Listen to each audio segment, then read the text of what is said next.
Welcome, friends. I'm so glad you're here today. And welcome from all of us at He is Risen Ministries. Your support by subscribing and giving a thumbs up helps us keep creating videos that inspire and equip those seeking a deeper walk with the Lord. Today we're exploring a question that so many people wonder about, even if they never say it out loud. Is the Bible historically accurate, or is it mostly myths? If you've ever asked that, you're not alone, and there's no shame in the question. Let's walk through it together with honesty, clarity, and everyday language that makes sense no matter where you're starting from. When we look at Scripture, we see passages like Luke chapter 1, verse 3, where Luke says he investigated everything carefully from the beginning. That's not the tone of someone creating a legend. That's the tone of someone acting like a reporter piecing together eyewitness accounts. Or consider 1 Corinthians chapter 15, verses 3 to 6, where Paul repeats an early Christian creed and says over 500 people saw the risen Jesus, many still alive at the time. Those are the kinds of statements you don't make if you expect people to fact check you. But let's break this down in simple everyday terms, because I know many watching have heard people say the Bible's just stories, or it's basically ancient mythology, or it's been rewritten too many times to trust. Think of it like this. Imagine someone posts a TikTok saying a meteor hit your hometown last night. That's a big claim. How would you know if it's real? You'd check other accounts. You'd look for footage. You'd see what the local news reported. You'd look at timestamps, locations, angles. You'd use multiple sources. That's exactly what historians do with the Bible. And amazingly, despite the Bible being thousands of years old, it holds up to those tests better than almost any ancient document in existence. Let's look at the history for a moment, but in simple language. The Old Testament records real cities like Jerusalem, Nineveh, Babylon, and Jericho. For years, critics claimed those cities, especially ones like Jericho, either didn't exist or didn't match the Bible's timeline. But archaeology kept uncovering evidence. In the 19th century, Nineveh was rediscovered. In the 20th century, the walls of Jericho were excavated. In the 21st century, we've found inscriptions, symbols, seals, and buildings that match people and events mentioned in Scripture, like King Hezekiah's tunnel or the seal impression of Isaiah.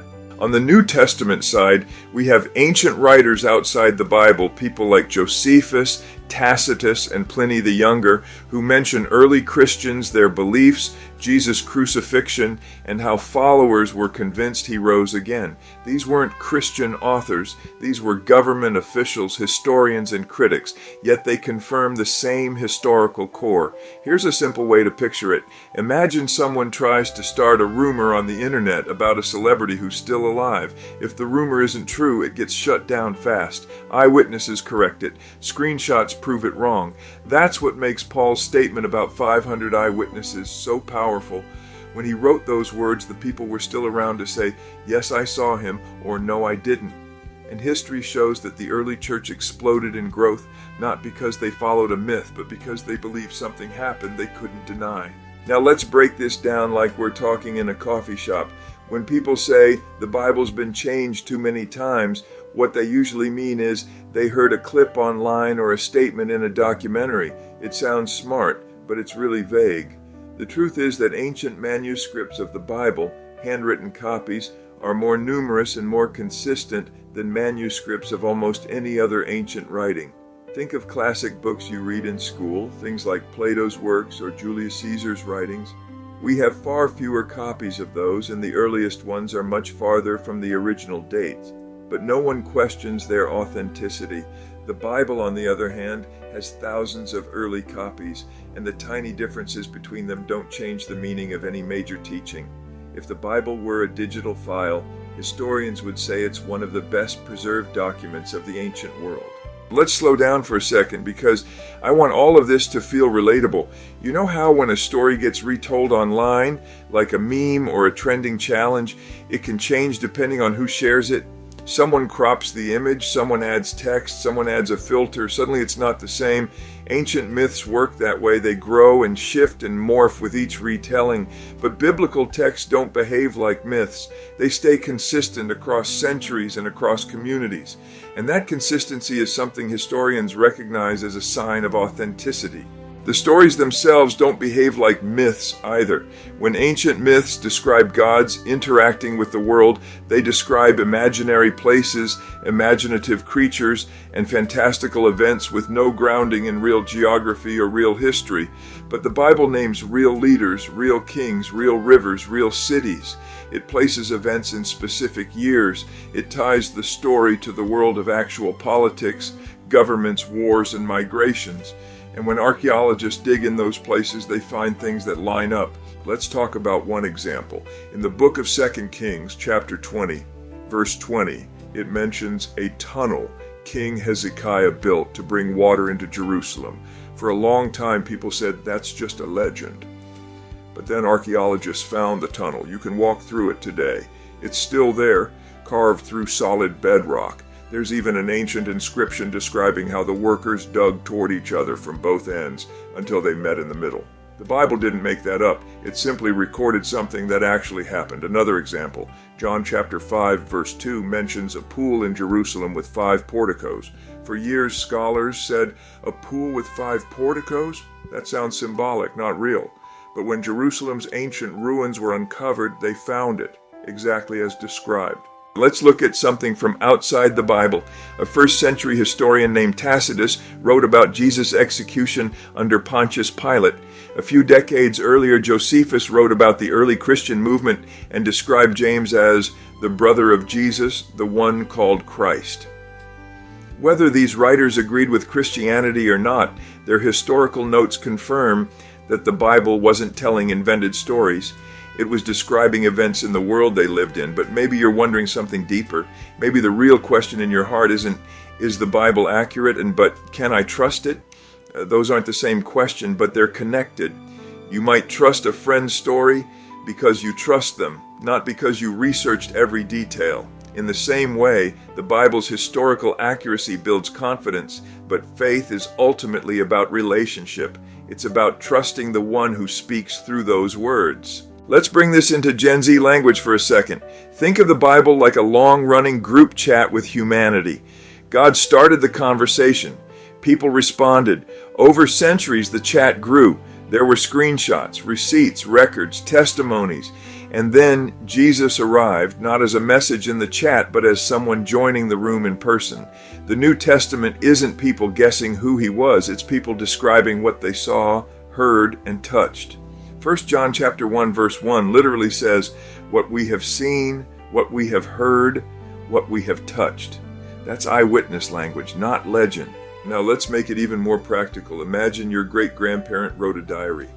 It has stories about their childhood, their family, major events, and their relationship with God. You find copies of that diary in different places. Maybe cousins have one, or your aunt stored one in a trunk, or someone scanned it online. If you compared the copies and realized they matched, you'd trust the diary.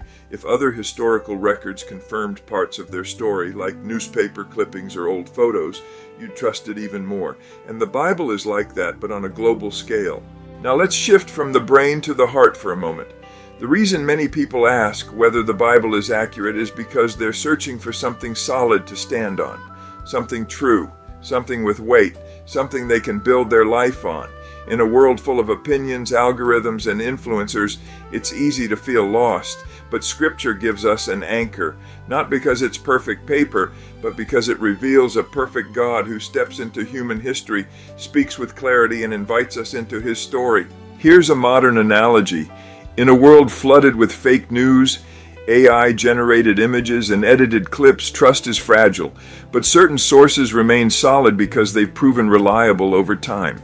They get the story right. They don't have a track record of misleading people.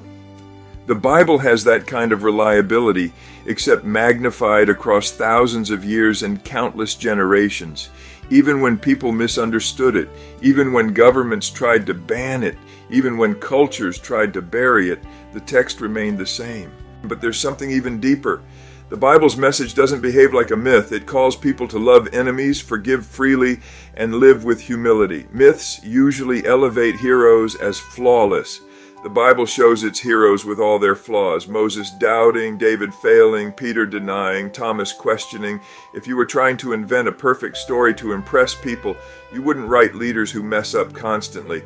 But that's what makes Scripture so real. It's honest about humanity and faithful about God. So, yes, the Bible is historically accurate. Archaeology confirms it. Manuscripts confirm it. Non-Christian writers confirm it. Geography confirms it. But the most important confirmation is what happens in the human heart. Scripture not only tells history, it transforms lives. It reveals a God who steps into our world, into our pain, into our questions, and invites us into His story. Before we close, let me encourage you with something simple but powerful. Don't be afraid to ask questions about your faith. God never fears an honest search for truth. In fact, He honors it. If you've struggled to read the Bible because you weren't sure whether it was trustworthy, consider this a gentle nudge to pick it up again. Not to get all the answers at once, but to meet the one who has walked through history to reach you. And maybe your next step is as simple as reading one chapter, or asking a friend to read with you, or praying, God, if you're real, make yourself clear to me. That's a prayer He loves to answer. Thank you for spending this time with us. You matter, your questions matter, and your journey with God matters more than you know. Got a question you'd like us to explore in a future video?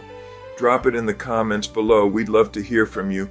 For now, rest in the knowledge that the one who loved you first has already prepared a place for you in His eternal family, and may His voice ring clearly and powerfully this very day.